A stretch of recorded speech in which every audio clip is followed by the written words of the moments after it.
খড়গ্রামে BLRO অফিসে deputation কংগ্রেসের কি দাবি নিয়ে এদিন কংগ্রেসের এই কর্মসূচি কি জানালেন ব্লক কংগ্রেস নেতৃত্ব, দাবিতে উঠে এলো কোন কোন বিষয়। মনোবীক্ষণ পলিক্লিনিক, চিকিৎসার জগতে এক দশক। এখন এখানে সব বিষয়ে ডাক্তারবাবু একসাথে তলায়। ফোন করুন 7477799515 এই নম্বরে। বুধবার খড়গ্রাম ব্লক কংগ্রেসের ডেপুটেশন কর্মসূচি। বিএলআরও অফিসে 4 দফা দাবি নিয়ে ডেপুটেশন দিলেন ব্লক কংগ্রেস নেতা কর্মীরা।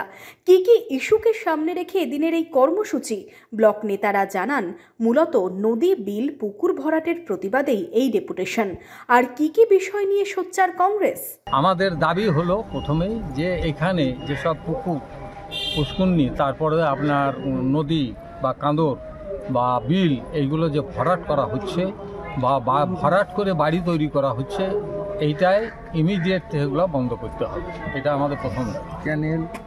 দ্বিতীয় দাবি হলো যে আমাদের জাল দলিল নিয়ে এসে এই বিএলআরও অফিসে কিছু একটা চক্র, তারা জাল দলিল নিয়ে এসে এখানে রেকর্ড করে নিয়ে, যাদের অরিজিনাল দলিল বা রেকর্ড আছে তাদেরকে বাদ দিয়ে জাল দলিল নিয়ে এখানে রেকর্ড করে নিচ্ছে। এতে মানুষ হয়রানি হচ্ছে।